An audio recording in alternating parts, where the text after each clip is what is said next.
Ever wondered why East Asia, home to some of the world's fastest growing economies, is grappling with a demographic crisis?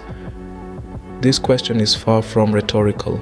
A severe demographic crisis is unfolding across East Asia, marked by declining birth rates and an aging population. Countries like Japan, South Korea, and China are at the epicenter of this crisis. For half a century, Japan's fertility rate has been below the replacement level of 2.1, leading to a steady population decline. South Korea is also in the throes of a national emergency with a birth rate that has plummeted to 0.72. And China? Well, it's following suit. So what's fueling this crisis? A cocktail of factors, really. High living costs, economic stagnation, limited space, a demanding work culture, and societal expectations around gender roles are all contributors. The upshot? A society where the elderly outnumber the youth. It's not a far-off scenario, it's the impending reality of East Asia. So, let's dive deeper into this demographic puzzle and explore its potential solutions, because understanding the problem is the first step towards solving it. Now, imagine a society where the elderly outnumber the youth. It's not a far-off scenario, it's the impending reality of East Asia. To understand the gravity of the situation, we turn to the experts. Demographers, economists, and social scientists have been studying this demographic shift in East Asia for years. They're warning that the implications could be vast and multifaceted. It's not just a matter of fewer newborns and more senior citizens. It's a question of how these trends will reshape economies, societies, and even national identities. Economists are particularly concerned about labor shortages. With fewer people entering the workforce, countries like Japan, South Korea, and even China are struggling to fill job positions.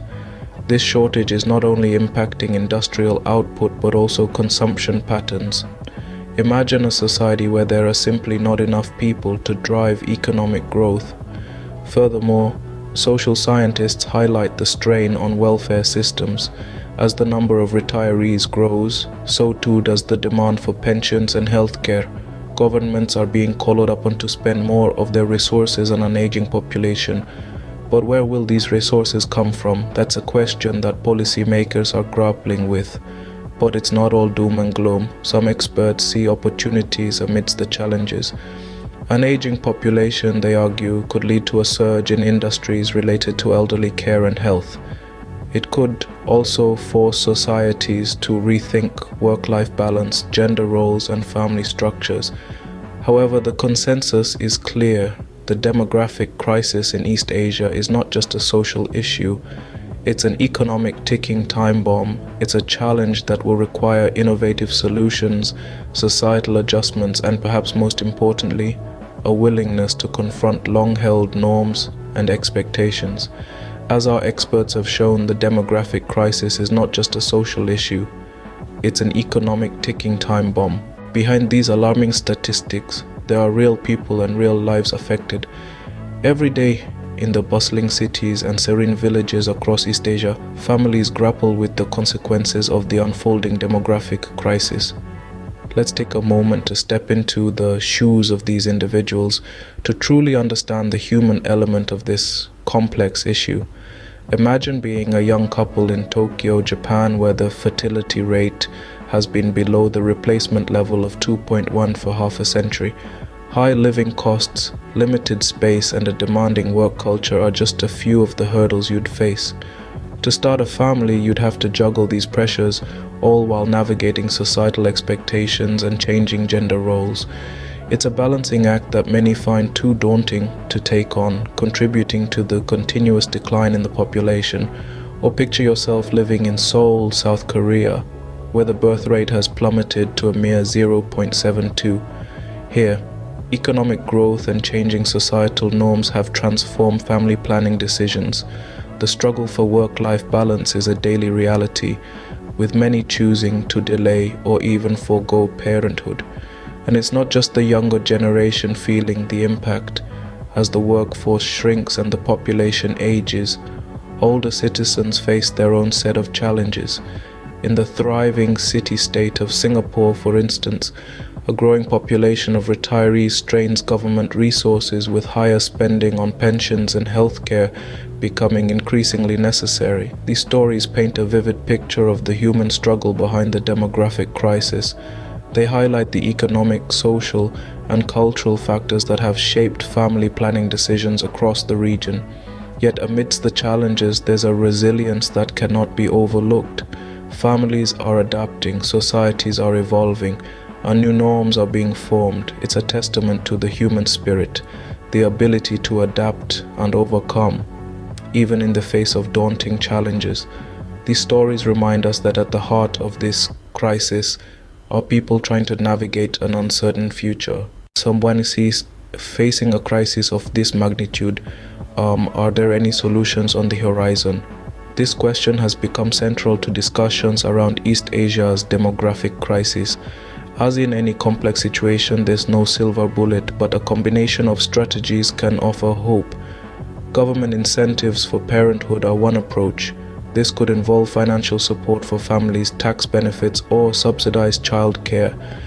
It's about making it easier for people to choose to have children without worrying about the financial implications.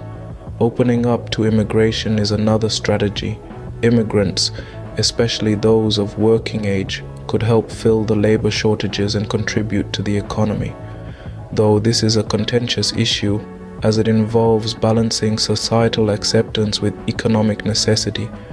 Promoting a more balanced work-life culture is also key. The demanding work hours in many East Asian countries often deter people from starting families. Changing this culture could help encourage higher birth rates. It's about creating an environment where people can comfortably juggle their professional and personal lives. But perhaps one of the most notable examples comes from Central Asia, specifically Kazakhstan. This nation stands out for its increasing population and pro-family policies under President Kassym-Jomart Tokayev. He emphasizes the importance of traditional values, motherhood, and family support in shaping the nation's future. These policies have proven effective in boosting the country's population, serving as a potential model for East Asian nations. While these solutions present potential pathways, it's crucial to remember that each country has unique challenges. What works in one place might not work in another. It's about understanding the nuances of each society and tailoring solutions accordingly. While there's no one-size-fits-all solution, proactive strategies and policies can help East Asian societies adapt to their changing demographics. The demographic crisis might be daunting, but it's not insurmountable. With thoughtful planning and action, East Asia can navigate this transition and build a sustainable future.